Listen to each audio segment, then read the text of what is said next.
December 16, 1944. 0730 hours. The Ardennes Forest, Belgium.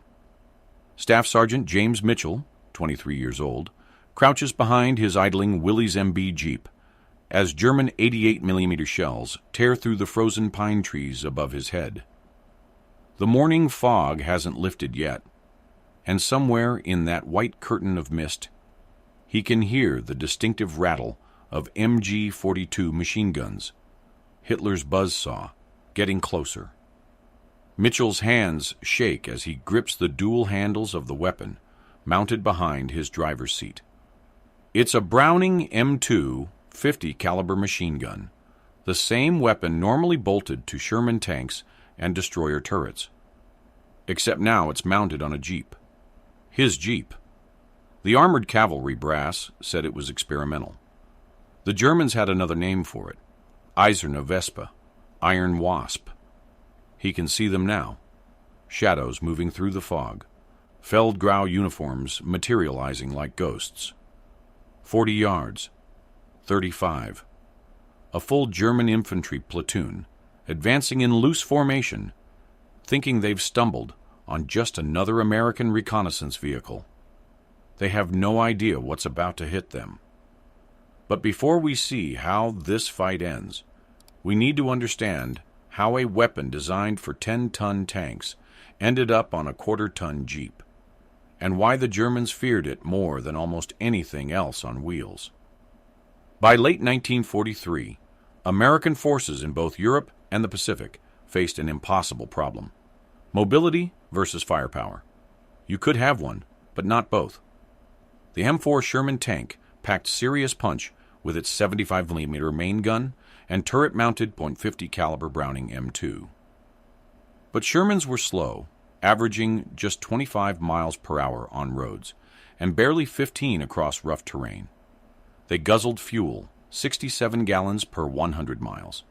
They broke down constantly, and they were loud, announcing their presence miles before they arrived. On the other end of the spectrum sat the Willys MB Jeep, officially the Truck 14-ton 444. By 1943, Willys Overland and Ford had produced over 360,000 of them. The Jeep could hit 65 millipolish on flat roads. It weighed just 2,453 pounds empty. It could navigate terrain that would bog down any tank. You could hide 3 Jeeps behind a single barn. And it cost $738.74 to produce, compared to $44,556 for a Sherman. But Jeeps were armed like toys. Standard issue was a single 30 caliber M1919 Browning machine gun, pedestal mounted for the passenger. Effective range, 800 yards against soft targets. Rate of fire, 400-600 rounds per minute. Stopping power, adequate for suppressing infantry at distance, worthless against anything armored. The problem became acute in North Africa and Italy, where German forces had perfected mobile warfare tactics. Rapid reconnaissance units, Aufklärungseinheiten, equipped with armored cars like the SDKFZ, 2Me2, and 234 series, would probe Allied lines, strike supply convoys, and vanish before heavier forces could respond. These vehicles mounted 20mm autocannons capable of shredding soft-skinned American vehicles. Between September 1943 and January 1944, the Fifth Army in Italy lost 847 vehicles to German mobile units. Jeep crews faced a terrible choice: engage and likely die, or retreat and lose intelligence on enemy movements. Neither option was acceptable. The U.S. Army needed something that combined the Jeep's speed and agility with serious anti-infantry and anti-vehicle firepower. Something that could kill at 1,500 yards instead of 800. Something that made German armored car crews think twice before engaging. The answer was already in the inventory. It just needed someone crazy enough to try mounting it. The Browning M2 .50 caliber machine gun, designed by John Browning and adopted by the U.S. military in 1933, was the most feared machine gun in the Allied arsenal. It fired a half-inch diameter bullet weighing 1.7 ounces at 2,910 feet per second. That round could penetrate 0.5 inches of armor plate at 500 yards. It could disable light armored vehicles. It could shoot down aircraft. And it could absolutely disintegrate human targets at ranges exceeding 2,000 yards. But the M2 weighed 84 pounds without its tripod or mounting hardware. Add the M63 anti-aircraft mount typically used on vehicles, and you're looking at 144 pounds. Feed it ammunition from a 100-round belt in a metal can, and each can weighs 35 pounds. The recoil force measured 11,000 foot-pounds, enough to shake a Sherman tank's turret ring. Mounting that weapon on a 2,553-pound Jeep seemed insane. The idea emerged simultaneously from 3 different theaters in late 1943. In Italy, Captain Robert Shaw of the 91st Cavalry Reconnaissance Squadron, mechanized, welded a salvaged M2 behind his Jeep's passenger seat, using parts from a destroyed M3 half-track. In North Africa, mechanics from the 6th Armored Division fabricated pedestal mounts from captured German equipment. In the Pacific, Marine Corps units on New Guinea jury-rigged M2s onto their Jeeps, using whatever materials they could scavenge. All 3 groups discovered the same thing. It worked. Not officially. Not according to regulations. But it worked. If you want to see how American ingenuity turned a reconnaissance vehicle into a hunter-killer that terrified the Wehrmacht, hit that like button and subscribe to the channel. Because what comes next changed mobile warfare forever. Back to Staff Sergeant James Mitchell, standing behind that mounted M2 as German infantry advances through the fog. The weapon system that Mitchell operates isn't factory-produced or Army-approved. It's a field modification born from necessity and refined through trial, error, and American mechanical ingenuity. The standard mounting solution evolved through 3 iterations between October 1943 and June 1944. The first generation simply welded a captured German MG-34 tripod mount behind the passenger seat, adapted to fit the M2's spade grips. This worked for about 40 rounds before the recoil torque literally ripped the mount from the Jeep's chassis. The second generation, developed by the 6th Armored Division's Maintenance Battalion, used a reinforced steel pedestal welded to a plate that distributed force across the Jeep's entire floor pan. 4 bolts secured it to the frame rails. A shock-absorbing spring assembly from a M3 half-track turret ring absorbed 30% of the recoil energy. This version could fire sustained bursts without destroying the vehicle. The third generation, the configuration Mitchell uses, incorporated lessons from 6 months of combat experience. Master Sergeant Frank Kowalski of the 91st Cavalry led the development at a forward maintenance depot in Thionville, France. Kowalski's design started with a 3/8-inch steel plate, 16 inches square, welded directly to reinforcement bars that tied into the Jeep's frame at 6 points. The pedestal itself came from scrapped M2 half-track anti-aircraft mounts, a pintle assembly that allowed 360-degree rotation and 85-degree elevation. The whole assembly weighed 47 pounds. The M2 Browning mounted to this pedestal added another 84 pounds. A 100-round ammunition can with belt weighed 35 pounds. Total added weight, 166 pounds, positioned behind the passenger seat, fundamentally altering the Jeep's center of gravity. To compensate, crews learned to mount 2 additional 100-round cans on the passenger side, 1 sandbag behind the driver's seat, and a second spare tire on the hood. This brought the total loaded weight to approximately 3,100 pounds, still 22,000 pounds lighter than a Sherman tank, but heavy enough that the rear suspension sagged noticeably. The system used standard M250 BMG ammunition, armor-piercing, AP, armor-piercing incendiary, or API, ball, and tracer rounds typically mixed in a 4:1:2:1 ratio. Each 50 BMG cartridge measured 5.45 inches long and weighed 4 ounces. The bullet itself, 0.510 inches in diameter, could punch through 0.5 inches of hardened steel at 500 yards, 0.3 inches at 1,000 yards. Rate of fire, 450 rounds per minute in practical use, though the weapon was technically capable of 635 rounds per minute. The slower rate came from the gunner's need to control the weapon on the Jeep's lighter platform. Unlike a tank turret, the Jeep absorbed every ounce of recoil, creating a violent bucking motion that required skill to manage. Effective range, 2,000 yards against infantry, 200 yards against light armored vehicles, 800 yards against aircraft. The Jeep's mobility added a psychological dimension. Targets rarely expected such heavy fire from such a small, fast-moving platform. The Germans first encountered these modified Jeeps during the breakout from Normandy in August 1944. Wehrmacht after-action reports from Panzergrenadier Regiment 26 described them as lightly armored reconnaissance vehicles with anti-tank capabilities and warned that they operated in hunter-killer pairs, using speed and heavy automatic fire to devastate supply columns. By September 1944, German intelligence had identified the pattern.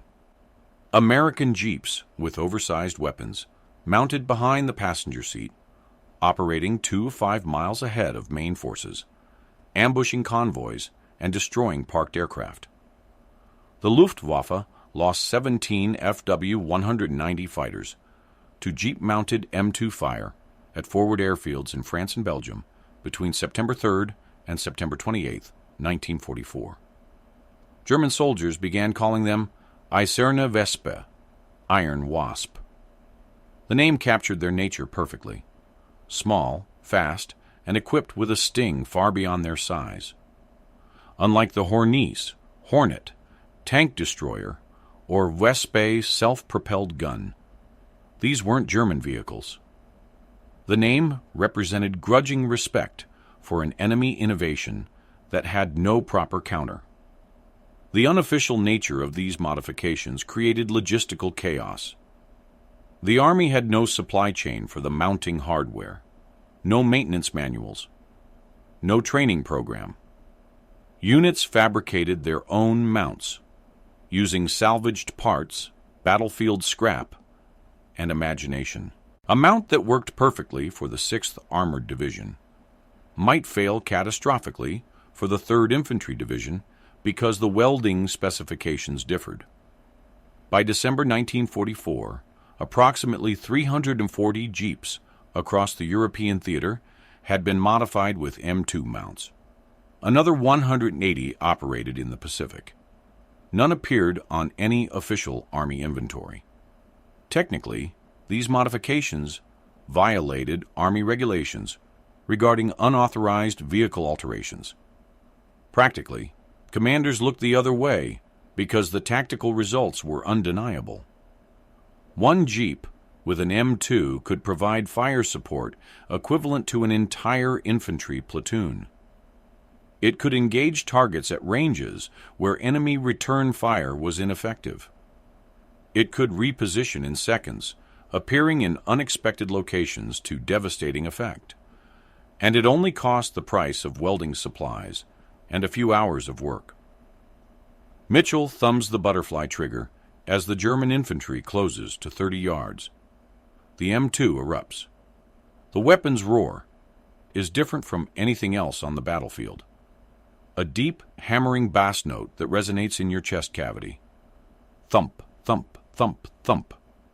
Each .50 caliber round creates a visible shockwave in the fog, a rippling distortion that precedes the bullet. The first burst, 12 rounds in 1.3 seconds, catches the German point man's center mass. The half-inch bullets don't just wound, they remove. His left arm separates at the shoulder. His chest cavity opens. He's dead before his knees buckle, his body tumbling backward into 2 soldiers behind him. The German platoon freezes for exactly 0.8 seconds. Training says scatter. Instinct says freeze. The fog has betrayed them. They can't see the source of fire, only muzzle flash and their comrades disintegrating. Mitchell adjusts his aim 3 inches right, fires again. 6 rounds. A German sergeant attempting to organize a response explodes in a pink mist that coats the white bark of nearby birch trees. The rounds continue through his body and kill the radio man behind him. The recoil is trying to tear the weapon from Mitchell's hands. Each shot drives the M2 backward against its mounting pins, the force transmitted through the pedestal into the Jeep's frame. The entire vehicle rocks backward with each burst. Mitchell's driver, Private Tommy Valdez, has both feet jammed against the brake pedal, using his body weight to counteract the weapon's recoil force. 0745 hours. The German platoon breaks. They're running now, abandoning the careful advance formation, diving for cover behind trees that won't stop 50 caliber rounds. Mitchell fires in controlled bursts, 6 to 8 rounds each, walking his fire across the tree line. A 50 BMG armor-piercing round hitting a pine tree doesn't just penetrate. It explodes the trunk in a shower of wood splinters that become secondary shrapnel. 3 Germans go down from tree fragments alone. He can see the ammunition belt feeding into the M2, the linked rounds disappearing into the weapon's receiver at a steady rhythm. Spent brass casings, each 5.45 inches long, eject from the right side of the weapon, bouncing off the Jeep's hood with a musical clanking sound that counterpoints the M2's bass roar. 43 rounds fired. 57 remain in the belt. A German MG-42 opens up from Mitchell's left, 200 yards distant. He can see the position. Muzzle flash from behind a fallen log. The MG-42 fires at 1,200 rounds per minute, creating that distinctive tearing sound that earned it the nickname Hitler's buzzsaw. But the gunner made a mistake. He fired at the Jeep's last position, not anticipating how fast Valdez could move. "Back! Back! 50 yards!" Mitchell screams. Valdez drops the clutch, slams the accelerator. The Jeep lurches backward, 4-wheel drive churning through mud and snow. The MG-42's burst passes through empty air where they'd been parked 3 seconds earlier. Mitchell maintains his grip on the M2's spade grips, adjusting his stance as the Jeep moves. This is the advantage nobody understood until they tried it in combat. Tanks have to stop to fire accurately. The M2-equipped Jeep can shoot on the move if the gunner has the strength and skill. He doesn't aim through sights. Can't. The Jeep's movement makes precision aiming impossible. Instead, he points the weapon like you'd point a finger, using tracer rounds, every 5th round burning red hot to guide his fire. The M2 thunders, 8 rounds toward the MG-42 position. He's firing API, armor-piercing incendiary, mixed with ball ammunition. The rounds don't just penetrate the log. They set it on fire. The German gun crew abandons their position, and Mitchell cuts them down as they run. 3 men, 12 rounds, 7 seconds. The entire engagement has lasted 93 seconds. Mitchell counts 11 German bodies visible in the fog. The survivors, he estimates 20 to 25 men, are in full retreat, no longer a coherent unit, but individual soldiers running for their lives. His ammunition can is empty. 100 rounds expended. Valdez already has a fresh can ready, feeding the belt into the M2's receiver, while Mitchell covers the tree line. "Command, this is Scout 7, Valdez radios. "Contact broken. Enemy platoon neutralized. 0 friendly casualties. Continuing patrol route. The radio crackles back. Scout 7, confirm. Platoon strength contact. 0 losses. Affirmative, command.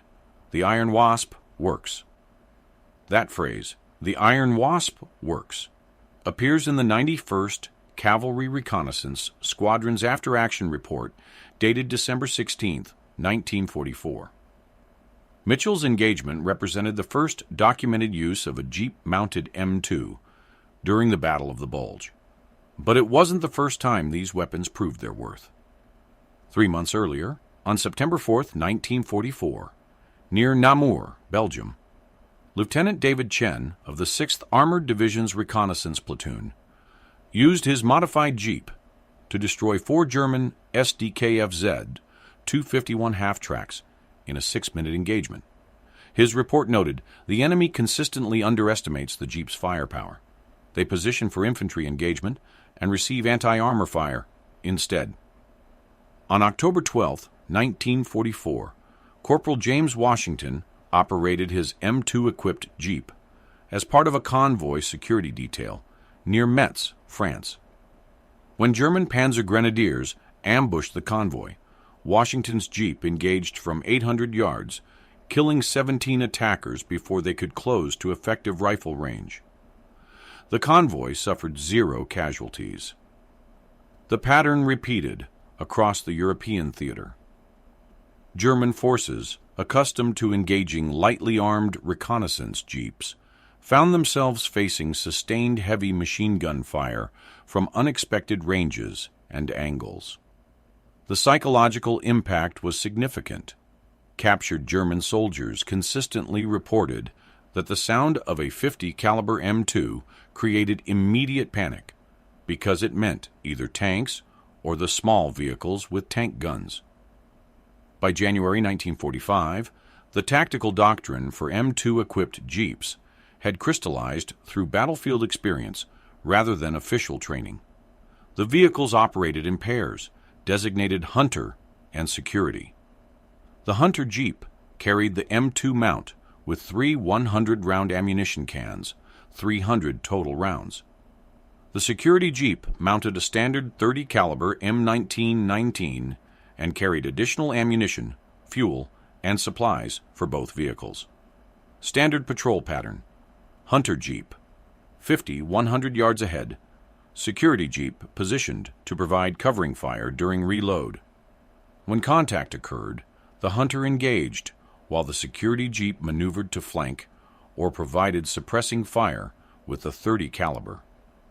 Captain William Henderson of the 4th Armored Division developed the Wasp strike tactic, using the Jeep's speed to close rapidly to 400 to 600 yards, deliver a devastating burst of 40 to 60 rounds, then retreat before the enemy could organize effective return fire. The entire engagement lasted 15 to 30 seconds. This tactic proved especially effective against German supply convoys. Between January 15th and February 28, 1945, modified Jeeps from the 6th Armored Division destroyed or damaged 73 German trucks, 18 half-tracks, 4 armored cars, and 2 self-propelled guns. American losses: 2 Jeeps destroyed, 1 damaged, 6 personnel killed, 4 wounded. Production of the mounting hardware remained unofficial throughout the war. The Army's Ordnance Department never approved a standardized design, though they unofficially distributed technical drawings through maintenance channels. Each unit fabricated their own mounts using local resources.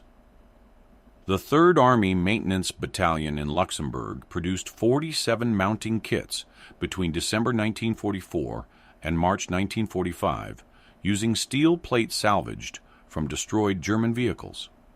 The 7th Army Ordnance Company in Alsace manufactured 33 mounts. The 1st Army had no central production, relying entirely on unit-level fabrication. Limitations became apparent quickly. The M2's weight and recoil stress destroyed Jeep suspensions. Average lifespan before major maintenance, 2,200 miles, compared to 4,500 miles for standard Jeeps. Leaf springs cracked. Frame welds failed. Transmission problems increased 340% due to the additional weight. Ammunition consumption was extraordinary. A standard infantry company carried 15,000 rounds of 30 caliber ammunition. A single M2-equipped Jeep could expend 600 rounds in one engagement. Supply chains struggled to keep pace. By February 1945, 50 caliber ammunition was frequently diverted from anti-aircraft units to support the modified Jeeps. The Germans attempted to counter the Iron Wasps with increasingly desperate measures. Wehrmacht tactical bulletins from January 1945 warned troops to immediately seek heavy cover when encountering the small American vehicles with large weapons, and recommended calling for armor support rather than engaging directly. German forces began targeting Jeeps preemptively, expending anti-tank ammunition on any American vehicle matching the Jeep profile. This defensive measure cost the Wehrmacht resources. An 80mm anti-tank round cost approximately $40 to produce versus the Jeep's $738.74 total cost, but indicated the threat level these modified vehicles represented. Some German units began mounting captured American 50 caliber Brownings on their own vehicles, though this practice remained rare due to ammunition supply problems. A captured German SDKF-Z 251 half-track, modified with a Browning M2, was documented near Bastogne in January 1945, suggesting the Iron Wasp concept had crossed doctrinal boundaries. The tactical impact extended beyond direct combat. German forces became increasingly reluctant to use roads within 5 miles of American lines, fearing Jeep patrols. This disrupted supply operations and forced longer, more fuel-intensive routes through difficult terrain. Several Wehrmacht after-action reports cited American mobile machine gun vehicles as a primary factor in supply shortages during the Ardennes offensive. In the Pacific Theater, the modified Jeeps found different applications.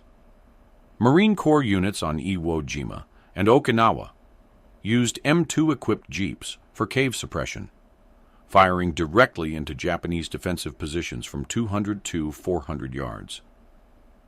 The 50 caliber rounds penetration capability proved effective against the volcanic rock fortifications. On Okinawa, between April 1st and June 21st, 1945, 16 modified Jeeps from the 1st Marine Division fired an estimated 124,000 rounds of 50 caliber ammunition in support of infantry operations. The Marine Corps Historical Division credited these vehicles with destroying 89 Japanese defensive positions and killing an estimated 420 enemy soldiers. The engineering challenge of mounting an 84-pound machine gun designed for multi-ton vehicles on a quarter-ton Jeep required understanding forces that most mechanics encountered only in theory. When the M2 fires, each round generates 11,000 foot-pounds of recoil energy. This force must be absorbed by the mounting system, distributed through the Jeep's frame, and ultimately transferred to the ground through 4 tires, each with a contact patch of approximately 15 square inches. The third-generation mount solved this through a multi-stage energy absorption system. The pintle assembly absorbed the first 30% of recoil energy through spring compression. The reinforced floor plate distributed the remaining force across 6 frame attachment points, preventing localized stress fractures. The Jeep's suspension, modified with heavy-duty leaf springs, salvaged from 3 4-ton trucks, handled the final energy transfer to the ground. The system worked, but it required constant maintenance. Mounting bolts had to be checked and retightened after every 200 rounds fired. The welds connecting the floor plate to the frame showed hairline cracks, after approximately 1,000 rounds and required reinforcement welding. Pintle bearings needed greasing every 100 rounds to prevent seizure. Gunners learned through painful experience that sustained fire, more than 40 rounds in continuous burst, created dangerous heat buildup in the M2's barrel. The weapon would continue to function, but accuracy degraded as the barrel warped slightly. Barrel changes were recommended every 150 rounds, but combat conditions often made this impossible. The weight distribution problem created unexpected handling challenges. With the M2, ammunition, and gunner positioned behind the rear axle, the Jeep's front end became light. Cornering at speeds above 35 VSAT counts risked flipping the vehicle. Braking required longer distances. Acceleration suffered due to reduced front-wheel traction in the Jeep's four-wheel drive system. Combat-experienced crews developed techniques to compensate. They positioned the heaviest crew member as driver to add weight to the front. They mounted spare tires and equipment on the hood. Some crews welded steel plates to the front bumper as ballast, though this added wear to the front suspension. The gunner position offered zero protection. Unlike tank-mounted M2s with armor shields, the Jeep gunner stood completely exposed.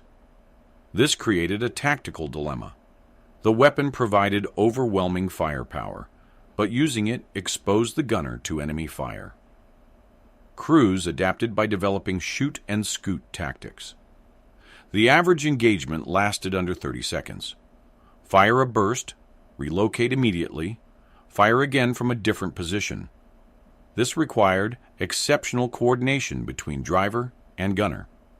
The best teams could fire, move 100 yards, and fire again in under 20 seconds. Ammunition feed presented another technical challenge. The 100-round belts came in metal cans designed to hang on tank turret walls. On Jeeps, crews fabricated mounting brackets to position cans where the gunner could reach them quickly. Belt twists and feeding malfunctions increased dramatically compared to tank use because the ammunition cans moved with the Jeep's motion. The most common malfunction, short recoil, occurred when the M2's recoil spring assembly didn't fully cycle due to inadequate mounting rigidity. This caused failures to feed and extract. Master armorers discovered that adding rubber shock absorbers between the pintle mount and floor plate reduced short recoil malfunctions by 67%. Cold weather created additional problems. The M2's recoil mechanism relied on fluid lubrication that thickened in freezing temperatures. During the Battle of the Bulge, crews learned to fire short test bursts before each patrol to warm the weapon's internal components. Failure to do this resulted in jam rates exceeding 40%. The Germans never developed an effective counter to the Iron Wasp concept. Their closest equivalent, the SDKFZ 250 SOS-9 light-armored reconnaissance vehicle, mounted a 20mm autocannon but weighed 13,000 pounds and couldn't match the Jeep's mobility in rough terrain. German commanders recognized the threat, but lacked the resources to develop a proper response while fighting on multiple fronts. On May 8, 1945, when Germany surrendered, approximately 520 Jeeps in the European theater carried M2 mounts. None appeared on official inventories. The Army had no records of their existence. Within 6 months, the modified Jeeps had disappeared. Units disbanded, vehicles returned to motor pools, and the unofficial mounting hardware was removed and scrapped. The Army wanted no evidence of unauthorized modifications that technically violated procurement regulations. The official line, Jeep-mounted M2s, never existed. This remained classified information until 1959. When the Army's Armored Board finally acknowledged the modifications in a restricted technical manual analyzing field innovations from World War II. The manual noted that unauthorized mounting of heavy machine guns on light reconnaissance vehicles demonstrated tactical effectiveness but created unacceptable maintenance burdens and liability concerns. Translation: it worked too well to ignore, but the Army didn't want to admit that frontline mechanics had solved a problem that ordnance engineers had missed. The concept didn't die. It evolved. The M151 MUTT, Military Utility Tactical Truck, that replaced the Willys Jeep in 1959, incorporated mounting points for M60 machine guns and later M2 Brownings.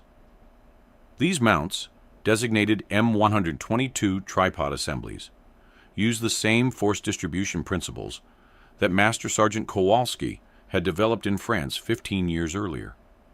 The modern Humvee's weapon mounting system, capable of supporting M2 Brownings, Mk-19 grenade launchers, and M240 machine guns, represents the direct descendant of those improvised World War II mounts.